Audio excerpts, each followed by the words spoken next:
gonna get me in the same spot one last time. I'm in this spot for my must reads of 2024. I'm in this spot for the final half of the bell jar reading vlog, and I am in this spot for the beginning of this reading vlog. What is up, everybody? It's your girl Jada Reads here, aka Diamond, and we are here for another reading vlog. So if this is your first time seeing my face or knowing of my existence, my name is Diamond and I go by Jada Reads here on this channel. On this channel in particular, I like to talk about books. I like to do reading vlogs, book reviews, and everything in between. If you're interested in that type of content, or if you like my personality, I think you should consider subscribing. All right, let's get into the video. So for the start of this vlog, we are going to be diving into, which I've already started. I started just last night on live. If you watch my lives, you would know that I started this book. And anyway, this is A Visit from the Goon Squad by Jennifer Egan. So I've already made it to chapter 4 of this book. And I want to say this thing is good. So it was published in 2010 and it won the Pulitzer Prize in 2011. It's really interesting and it is well written. I will say I'm still getting a grip on what's going on, but I do know for sure that each chapter is like a different perspective, a different point of view. And so far I've met a couple of people. So I've met Sasha. Sasha is she's a kleptomaniac assistant to an executive by the name of Benny, who actually used to be in a punk rock band. And I've also met Lou, who is he's a music exec, a little bit older than everybody. And I've met Rhea also. And Rhea, the connection between Rhea and Benny is that they were young together when Benny was coming up in the rock band. Sasha is in present day with Benny as he is a record exec. And those are the only people that I've met so far. So a few things about the novel to start. Like I said, it is extremely well written. And it's compulsively readable, which is my little phrase of the year. And we start off with Sasha. She's a very interesting character. Sasha has an issue. She has a problem. She has a psychiatrist who knows that she's a kleptomaniac. And the book opens up with a scene of her on a date, and she actually steals a wallet from a woman in the bathroom, and she does get caught. And I will say that after that, I knew I was hooked. That happened on like page 7. And I was like, the leading up to it was insane. It was crazy. But she gets caught by the girl. And so they have a communication in the bathroom. And she's like, please don't tell. I have a problem and I'm working on it. And she was like, you can even look in your wallet. I didn't take anything. I just steal things and then I put them on the table. So I think she might have abandonment issues. I don't know. But I'm really interested to find out her story. Like, I'm really interested to find out what her story is. And then we move on to Benny in chapter 2. Benny is divorced. He has a son named Charlie or Charles.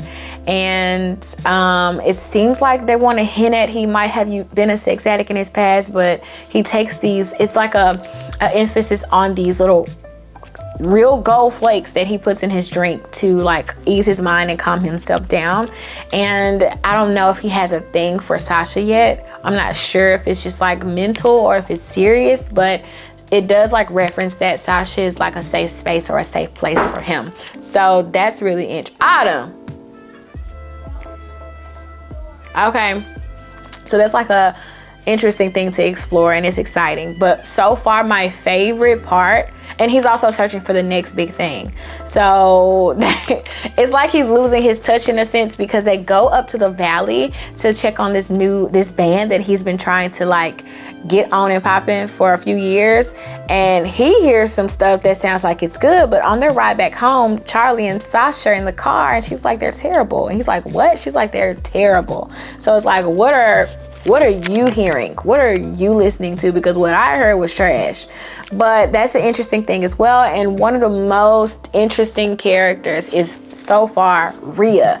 But it's the reason why I think this book is masterful and it won the Pulitzer Prize because the reason is because the POVs are split. So I just read about Rhea for like 10 to 12 pages in her point of view from the 1980s. and she's in love with Benny at the time, but he doesn't even see her because he likes a totally different person. And this is right before they're about to break it big and make it happen for themselves. And I just like her personality. I like her wit. Lou even sees her and says she's a very interesting person, very scary in a good way. But of course, like a lot of young girls, you don't see it yet. What everyone else sees in you, you don't see until you're much older, which sucks for a lot of us. But when it's in you, it's in you. But anyway, she's the most interesting character so far. But I don't know when I'm going to hear from her again. So what happens is it makes you continue to read. And it's funny because there's a parallel between the way that this book is written and Trust. I keep going back to one of my favorite books of the year. You know it's a favorite book when you keep on making comparisons about it to other pieces of literature. And so honestly, this won the Pulitzer Prize 2023. This won the Pulitzer Prize 2010. There's something interesting to say about the relationship between these two. This one's written in chunks though. This one's written in parts. This one's written in chapters, but they are different. They are fairly different, and they are perspective driven. So I'm almost along the lines of, is truth and trust a part of this novel? I don't know. But that's just me being obsessed with trust. But anyway, yeah, I'm really digging it. I'm really digging the novel. And so I think that chapter 4 is going to be about a picture that Rhea and her best friend who's sleeping with Lou at the time. Honestly, we got to talk about some misogyny, and we have to talk about underage dating, because at the time I feel like Rhea and her best friend are 16 or 17 years old, and Lou is like Jocelyn and Rhea are best friends, and Lou comes into the picture because him and Jocelyn met each other some type of way in New York somewhere, and Lou is described in 1980 on chapter 3 by Rhea as looking like her dad, handsome in a my dad sort of way, so handsome in a 44-year-old man sort of way. And Jocelyn is described as being in high school. So we have to see and figure out what that relationship is, but they definitely are sleeping together, and Jocelyn is definitely snorting cocaine, okay? And that's why Rhea doesn't like him. She's like, they're friends, but she hates his guts, because it's like, you're kind of like a predator. But in Lou's mind, Lou considers himself to still be young. So that's another thing that we can talk about and like dive deeper into as well, because I truly feel like men don't grow up until they're like 35.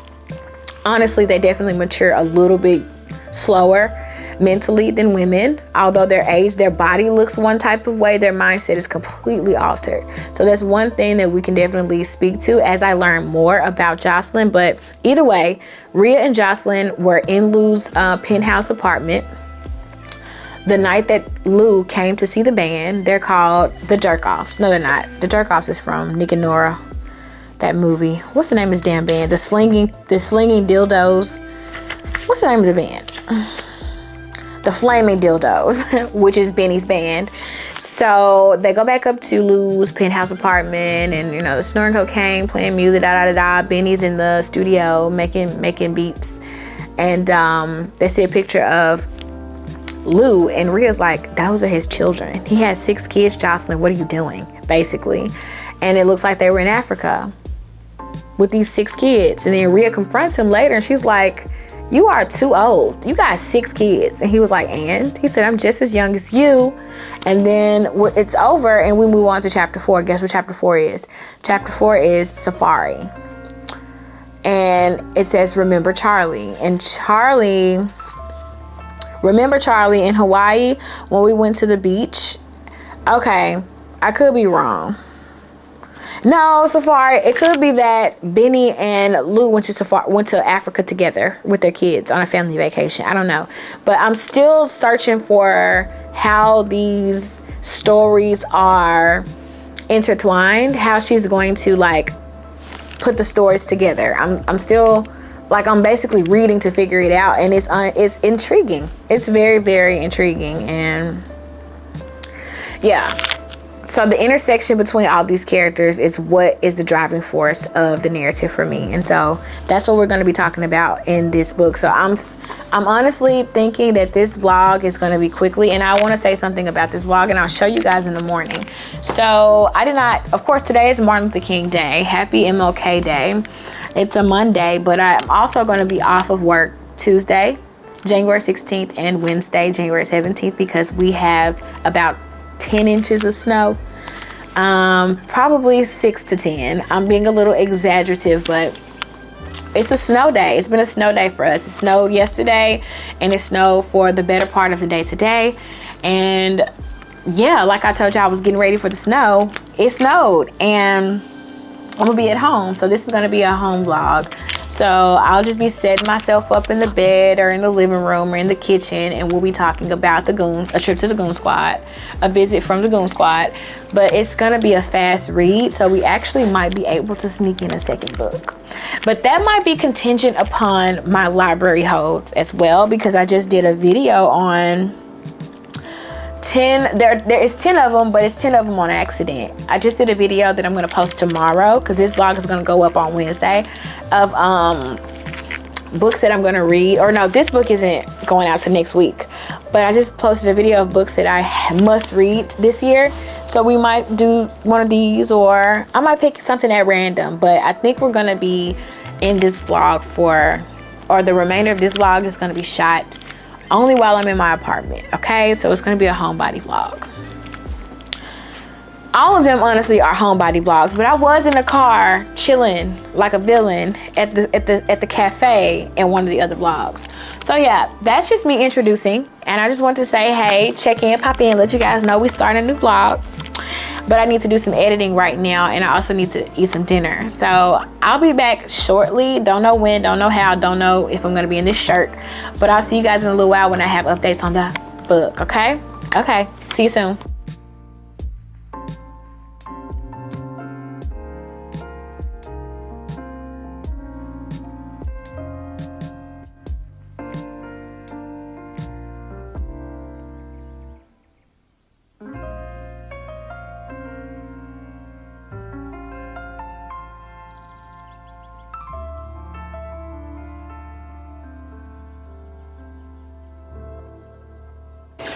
Let's talk about the novel that is A Visit from the Goon Squad.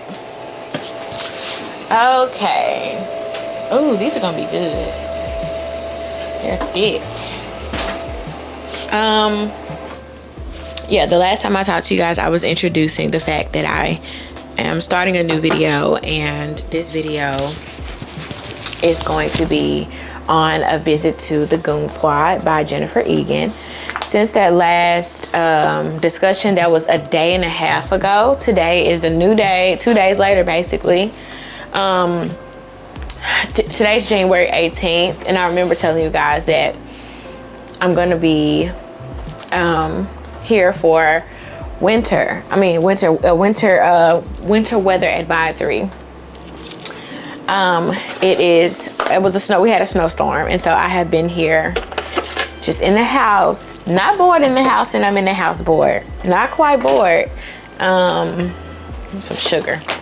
I never drink sugar in my coffee, never, but I'm gonna do sugar today. So anyway, I've been doing some other things. I do have a second channel, so I've been focusing on that channel after editing my video on the books I must read. And then of course there's another vlog going up before this one. I have to edit that one. I've been just relaxing and reading, you know what I mean? And I had been behooved to come and talk to you guys because I've been on camera already like so much. So I just been wanting to just relax, and so that's what I've been doing. So this book has, I think, about 13 chapters. I'm just about to be on chapter 10, and I want to talk about this. I want to talk about this book. Now making me an autumn Belgian. I have so much stuff. Like what basically I've been cooking breakfast every morning. What time is it also? It's just 11 o'clock. I've been making breakfast every morning, like real deal breakfast, and I just don't feel like it today. So I bought these thick and fluffy Eggo waffles. I usually get the thin ones. We also have the thin ones in the freezer, but I bought these and they're honestly shaping up to be really good. Yeah, I remember the last time that I was talking to you guys about this novel. Let me make sure that okay, because the last time, y'all know I was in the kitchen talking about the bell jar. To who? Because the microphone was off. But anyway, the last time I talked to you guys about this, I gave you a brief synopsis of what it's about and how far I had gotten, and how I had gotten to a chapter about Rhea, who's my favorite character, and I'm like, I can't wait to hear from Rhea again. It doesn't seem like I'm gonna be hearing from Rhea anymore. You wanna know why? Because every chapter of this novel is from the perspective of a different person. And I'm realizing as I go that the quote in the beginning is centered on what the novel is going to be about. So let's go to that quote and let me read to you guys the quote. Poets claim that we recapture for a moment the self that we were long ago when we enter some house or garden in which we used to live in our youth. But these are most hazardous pilgrimages, which end as often in disappointment as in success. It is in ourselves that we should rather seek to find those fixed places contemporaneous with different years. The unknown element in the lives of other people is like that of nature, which each fresh scientific discovery merely reduces but does not abolish. Marcel Proust, In Search of Lost Time. It could also be remembrance of things past. All those things are all the same thing from Marcel Proust, which is a French author, and I do have the volumes in my room. Don't think I'm going to tackle those anytime soon, but if you know anything about it, it's about memory. Most definitely memory serves a large purpose in the In Search of Lost Time books, and it's about capturing the moment when it was that moment and maybe reminiscing on the past. And so that's interesting to note as you read through this masterpiece, because that's what it is. And I don't use masterpiece lightly. Here's the thing that is so very intriguing about this novel. And I'm telling you guys, it's so similar to Trust. It is so freaking similar in so many different ways. It's like they're having a conversation. I can't make this shit up. And I know this came out in 2010, 11, and that just came out, but come on. Just like I was talking about how the diary portion of Trust is very reminiscent of the bell jar, but I wouldn't know that unless I didn't read the bell jar, and I read it. This book is written on the perspective of a person situated in a period of time and it's okay, a person situated in one particular period of time where each of the characters, as you move through the book and the other chapters, are all intertwined, if that makes any sense. So, like, for example, the main person that it might be centered around, because it's mentioned on the back, is Benny. However, I've only heard from Benny one time. And then I've had a chapter about a person and how they view Benny. And I've had, yeah, that's right. I've only heard Benny's chapter 2.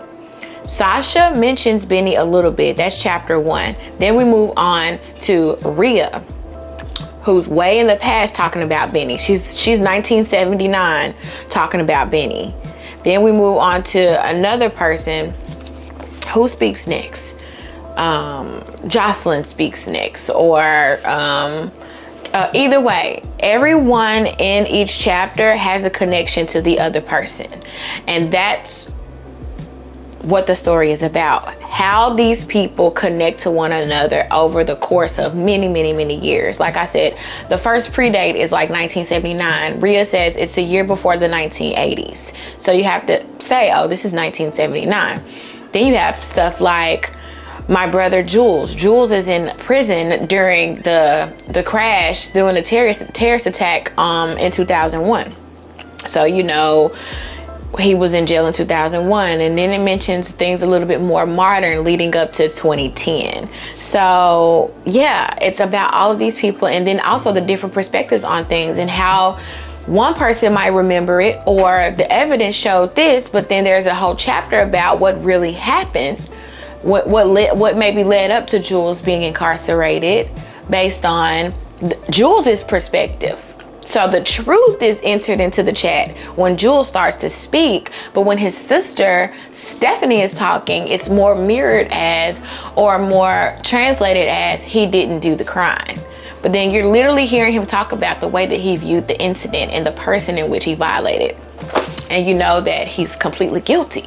So I don't know why I'm about to put this down. So that basically is what the novel is. It's not about just one person. It's not just about one particular event. So many things are happening. Not to mention, it has a lot of different musings and anecdotes regarding just the way a typical person or a complex person might think. And you have to look at the pages and be like, girl, are you talking to me? You know, you are talking to me. I get this. Like, we're here. We're one of the same. But a lot of good authors, a lot of good writers make you feel that way, to be quite honest with you. I had some moments in books where you think you're not going to relate to any of the characters, and seemingly the main character is like a mirror of yourself. So yeah, I really like this book. I really like it. There's a chapter that I'm excited to get to. It's why you might see me flipping through the book. So I'm 4 pages away from chapter 10. But look at what chapter 12 looks like. What is that? You have to flip the book. What is this? You know, this is chapter 12. Like, so I'm really excited to get to that and see how this is going to tie into the novel. So all in all, I really like the book so far. Like I said, I've already met so many different characters, so I can't really voice to you exactly what the novel is about, because each perspective takes you on like a tangent, and then you finally come to a paragraph or two where you're like, oh, this is how this ties into the story, and then you move on to a whole new person, and it's like the start of a whole new journey, the start of a whole new story, and then you get to a couple paragraphs and you're like, oh, well, this is how this ties into the story. So there's not anything to really voice or talk about. You can talk about the ingenuity of the text and how it's very experimental for when it came out. And I know it probably hit people in the face like a ton of bricks, because they weren't used to something like this. But seeing as though I'm reading it 14, 15 years later in 2024, it's extremely relevant to how we interact with time and how we view things, and how we have so many different things going on in this generation that a book like this is like right on target. It's almost as if she knew the way in which media was going, or the way in which, like, yeah, media, social. The 2010 is the boom of Facebook. You know, we had MySpace, Facebook came along, and then subsequently everything thereafter. So it's almost like a precursor to what the world was starting to change into. We can honestly talk about the main focus of Benny's storyline, which is where he was a punk rocker turned music executive, and he's kind of complaining about how the things are not the same anymore. Things are not as they were in the past, which brings us back to Marcel Proust. And he's continuously searching for that sound, searching for the next big thing, searching for the next big artist. But even if he did, everyone around him wouldn't understand why he likes this group so much, because they remind him of something that he used to know. And everybody else is looking around like, this is modern day, this is present day, this is not going to work, Benny. So we can have those types of conversations about the novel as well, and that aspect of the thinking of Jennifer Egan. And so that's like basically, like I said, one way to look at it. But the reason why I probably people probably don't gel with it is because it was so Sasha, to start the book off about Sasha is such an interesting person, and I haven't heard anything else about her because she's present day. I haven't heard anything else about her. I really wanted to know about this girl and her kleptomania and her attitude about life and her loneliness, and it's such, the blurb on the back really will fool you into thinking that you're gonna learn about Benny and Sasha. Girl, we ain't heard nothing else from their perspective, and I am 183 pages in. But either way, I'm super invested in the story, and I can't wait to see what's gonna happen next. I'm really intrigued by Stephanie's chapter. It doesn't state it, but you know who's talking after a while when, you know, there's a conversation and then the person is named in the conversation as the speaker. So yeah, her chapter was really good. Stephanie was Benny's wife. And she had this best friend that she made. They weren't best friends, but they had a lot of things in common in their new neighborhood. She's a Republican. That's another thing. They were conforming to things that they truly didn't believe in. But because society told them that they were this type of way, Benny and Stephanie started to kind of mesh and gel with the community in which they decided to dwell until something happens to make them think like, okay, I was completely wrong in trying to even be like them, you know? You know, things like that happen all the time. On the story, I would give you guys a glimpse of the weather, but it's not snowing anymore. But it is really pretty outside. Still pretty. That's all I have to say for right now. So I'm gonna skedaddle, get on my behind, and finish up this novel. And I will definitely be back today in the same outfit and hairstyle to talk to you about it more. Okay? Hey y'all, it's me. I'm back for the final reveal, and I have on my pajamas. That's why I just got out of the, not the shower, I actually had a bath. So I just got out of the bath, and from just having a day of cleaning. It's Friday, January 19th. Is it the 19th? Yeah, it's Friday, January 19th, and actually cold. Girl just got out the tub and it's like 20 degrees outside. Let me get a sweater. Yeah, it's actually really cold. So anywho's, I wanted to give my final thoughts and opinions about this lovely novel that I finished. A Visit from the Goon Squad by Jennifer Egan is a good book. Okay, it's a very, very good book. I'm saying it like I'm about to say something negative, which I'm not. I don't have anything negative to say about it. So I finally figured out what was going on in chapter 12. So remember I showed you guys, I was like, I can't wait to get to chapter 12 and see what is this, like, what are these? What is she doing here? So this is how chapter 12 looks. And then it's like all of this stuff, and then this stuff, and then you have this stuff and this stuff. And okay, so hold that thought. That's chapter 12, and that's actually a child's chapter. She's a child of one of the characters in the novel. I'm not going to say whose child it is, but she's a 12-year-old. And by this particular point in the novel, Jennifer Egan has fast forward time. So it starts off, I don't know, 1980s, 1990s, and then it jumps back in time. Then it jumps back to the 70s, and then it jumps to the 90s, and it jumps to the 80s, and so it jumps all through time. And remember, I told you guys that this novel is every chapter is a different perspective, and you have to continue on and read the chapter to know who actually is the person talking. And then you listen to them talking, and then you listen to whatever story that they're telling in this particular time frame of the novel, and then you make the connection. One thing about each chapter is each chapter, which is each perspective, is never going to speak about someone you haven't heard about already. That's one thing I loved about it. And I read a review where someone was like, It was a good story, but I think it should have been more centered around being short stories. I think these should have been it should have been marketed as a short story collection versus a novel, and I highly disagree.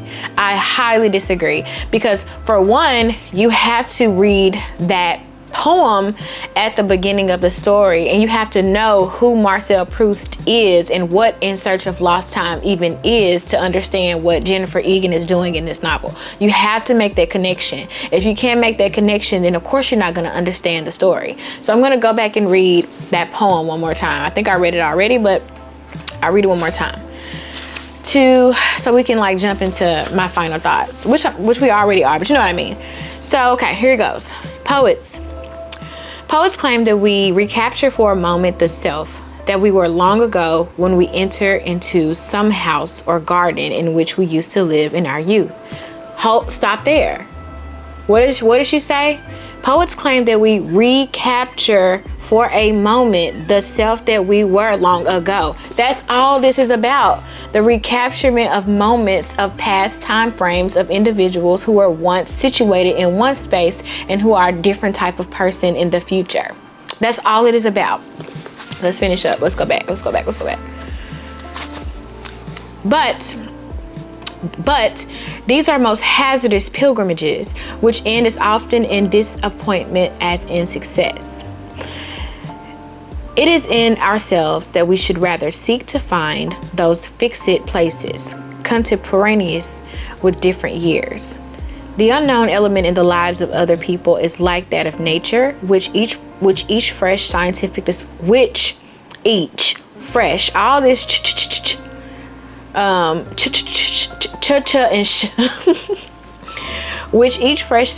discovery merely reduces but does not abolish.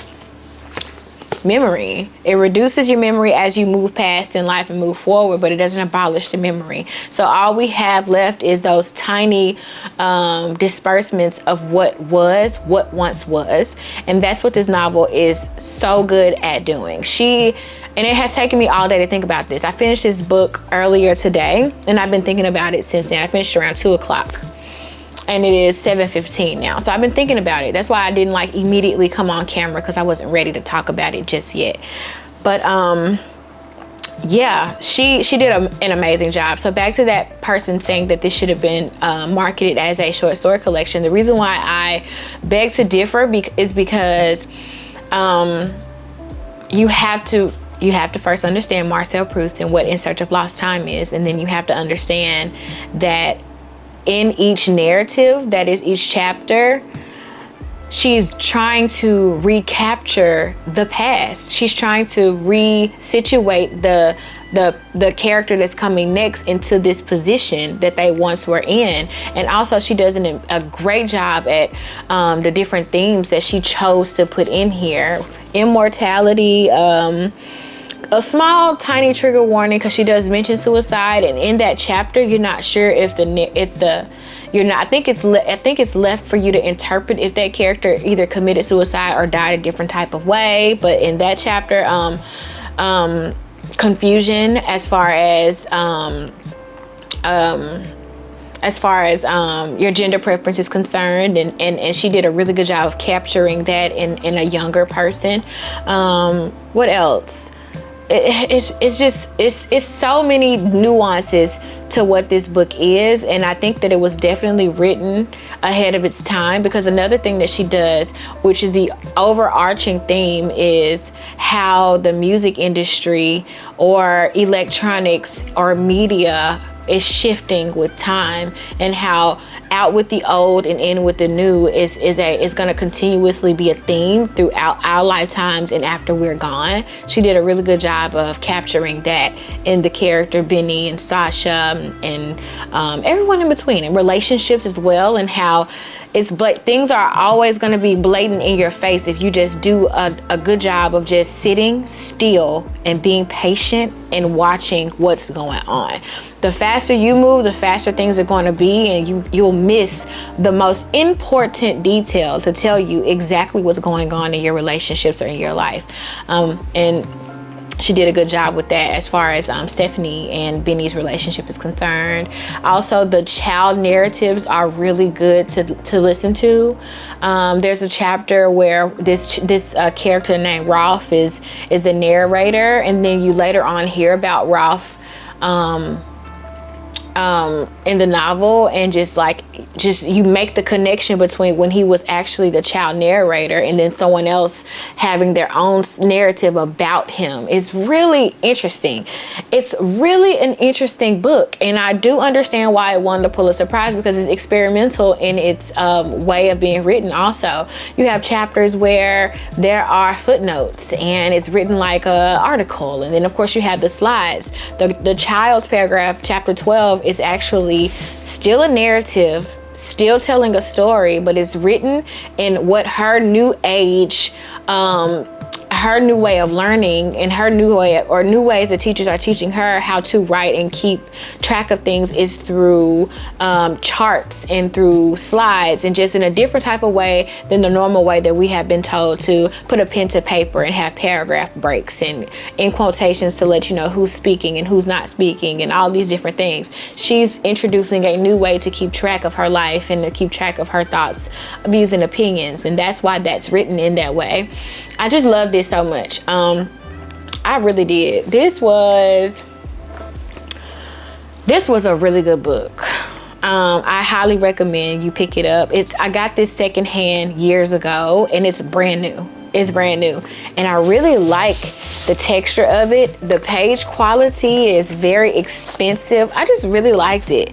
This was a really good quality book to be $14.95. This was the second edition. This was a second edition novel. If you wonder how I know, if you're not really a reader, it's actually in the page. It's in the page with all of the copyright information. That page will tell you what edition of a book that you have. And so, yeah.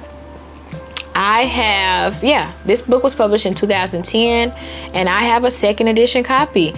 This copy done held up over the years. This was a 2011 copy, and it's 2024. So whoever had this book, they kept it in great condition. That's why I'm an avid secondhand book shopper. Like I said, I rarely buy. I have to just keep on plugging it, because if you buy and purchase secondhand, it really does help our environment. But even though people are going to continue, publishers are going to continue to republish edition after edition after edition, but I still think that this helps my carbon footprint. So anyways, I highly recommend this, and it's a lot that you can gain from this story. So because it is Friday, and I think that I can stick in a little bit more time for the vlog, because I'm used to just having an hour-long vlog now. I'm going to start and hopefully finish Cold Mountain in this vlog as well. All right, hello everybody. It's Editing Diamond here for the Goon Squad video. So I know after that last clip, I said that we were going to read 2 books in this video. However, the Cold Mountain video, all of those all of those scenes for Cold Mountain are really long and detailed. So that means that this vlog would be like 2 hours, like an hour and 45 minutes long. And I don't really want to do that, because y'all tend to skip through my videos, which is not a bad thing. It's not a bad thing. That means you're continuing to watch to the end, but I don't want you to skip through important parts about me talking about the book. So I'm talking about Goon Squad, a trip to Goon Squad, a visit from the Goon Squad a lot, and then to jump to Cold Mountain, that's just too much for one video. Information overload. So what I'm gonna do is I'm just gonna stop it here, and then you guys just can tune in into the Cold Mountain video if you want to know how I feel about Cold Mountain. So that's all I wanted to say, and then yeah, that's it. So see you guys in the next upload.